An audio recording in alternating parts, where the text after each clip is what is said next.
अब पढ़ेंगे उत्क्रमणीयता के आधार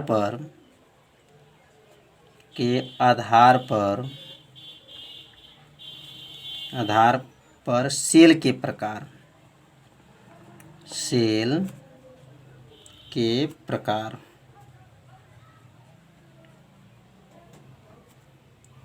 उत्क्रमणीयता के आधार पर सेल कितने प्रकार के होते हैं? तो याद रखिएगा, उत्क्रमणीयता के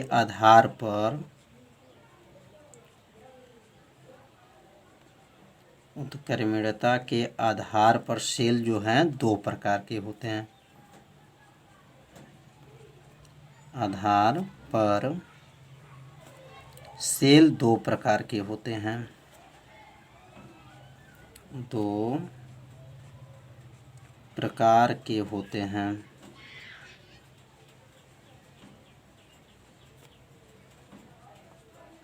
तो उत्क्रमणीयता के आधार पर सेल कितने प्रकार के? दो प्रकार के होते हैं। अब पहला सेल का क्या नाम है? पहला सेल याद रखेंगे, पहला सेल का नाम प्राथमिक सेल और दूसरा सेल का नाम है द्वितीयक सेल। तो यहाँ लिखेंगे अब प्राथमिक सेल।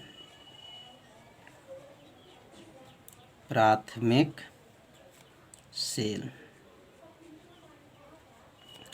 और इसमें लिखेंगे द्वितीयक सेल। द्वितीयक सेल। अब पढ़ेंगे प्राथमिक सेल क्या होता है और द्वितीयक सेल क्या होता है। तो यहाँ लिखेंगे प्राथमिक सेल। प्राथमिक सेल। तो प्राथमिक सेल का अगर परिभाषा आपको याद हो गया तो समझिए द्वितीयक सेल का भी परिभाषा आपको क्या होगा? याद हो जाएगा। बस थोड़ा सा ध्यान देंगे।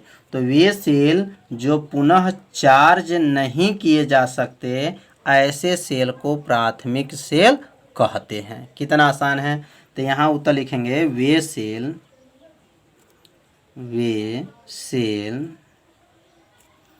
जो पुनः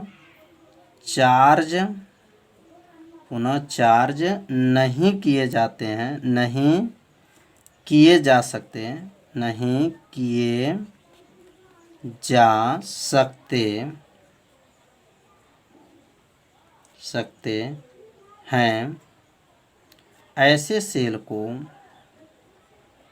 ऐसे सेल को प्राथमिक सेल कहते हैं। प्राथमिक सेल कहते हैं। कितना आसान है परिभाषा। वे सेल जो पुनः चार्ज नहीं किए जा सकते, ऐसे सेल को प्राथमिक सेल कहते हैं। जैसे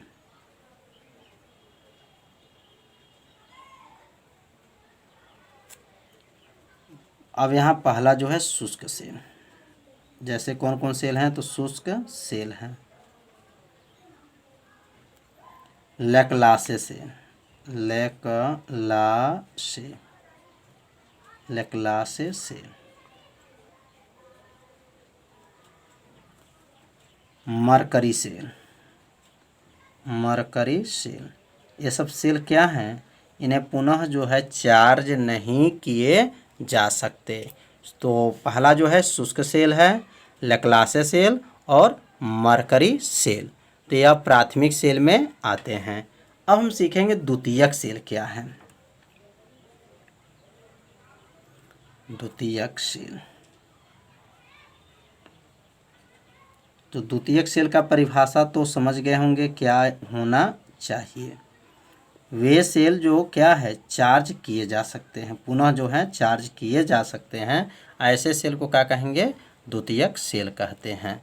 तो अब यहाँ पे उत्तर लिखेंगे वे सेल जो पुनः चार्ज किए जा सकते हैं, पुनः चार्ज किए जा सकते हैं,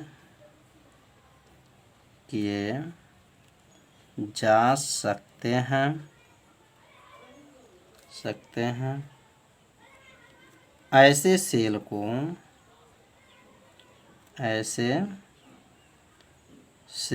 को द्वितीयक सेल कहते हैं। द्वितीयक सेल कहते हैं। कितना आसान है। वे सेल जो पुनः चार्ज किए जा सकते हैं ऐसे सेल को द्वितीयक सेल कहते हैं। जैसे क्या है, जैसे अब यहाँ नोट करेंगे। जैसे पहला जो है सीसा संचायक सेल, सीसा संचायक सेल, सीसा संचायक सेल, इसे क्या किया जा सकता है, पुनः चार्ज किया जा सकता है। दूसरा है निकेल कैडमियम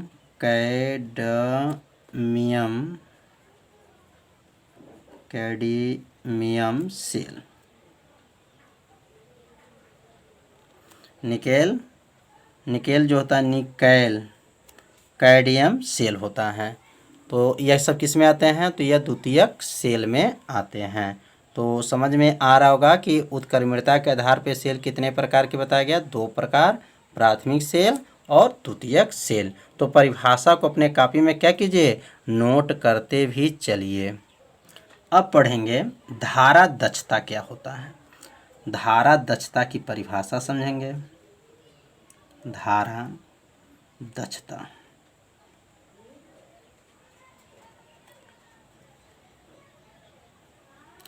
तो धारा दक्षता का परिभाषा जो है बनाना सिखाया जाएगा।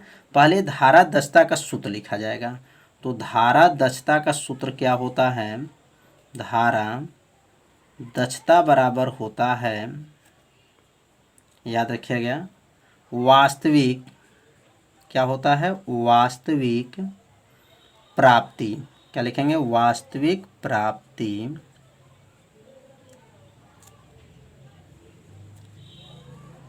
बटा सैद्धांतिक प्राप्ति।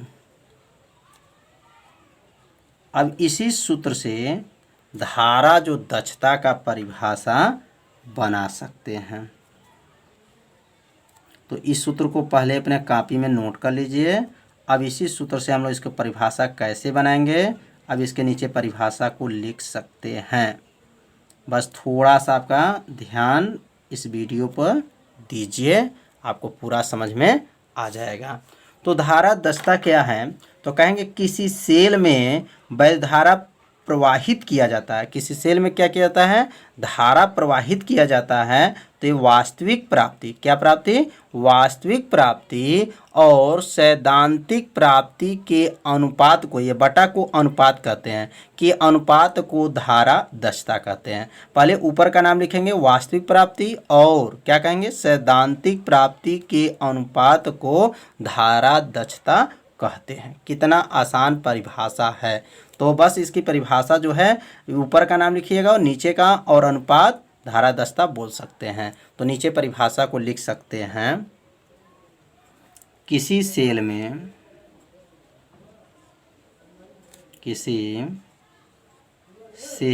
में वैद्युत धारा प्रवाहित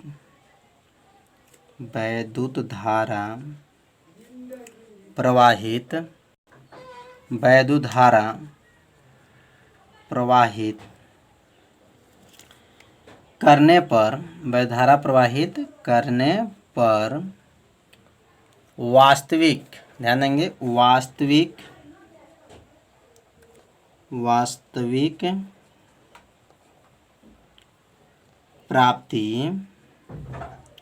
वास्तविक प्राप्ति और सैद्धांतिक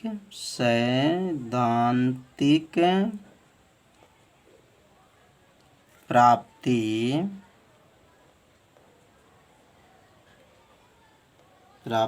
के अनुपात को क्या कहेंगे, धारा दक्षता कहते हैं। धारा दक्षता कहते हैं। तो कितना आसान है परिभाषा है।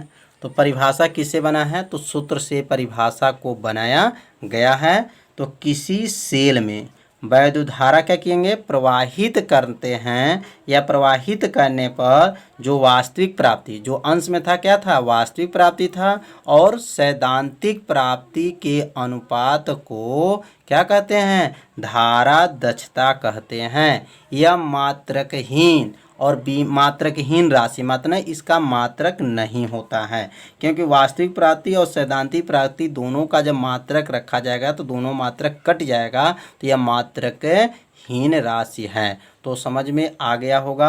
तो आज का पढ़ाई जो है हम लोग क्या क्या पढ़े हैं, तो हम लोग पढ़े हैं आज की पढ़ाई में ईंधन सेल, और ईंधन सेल के जो हमारे गुण हैं और इसकी सीमाएं हैं, और उत्क्रमणिकता के आधार पर सेल के प्रकार पढ़े हैं। तो आज का पढ़ाई इतना ही रहेगा।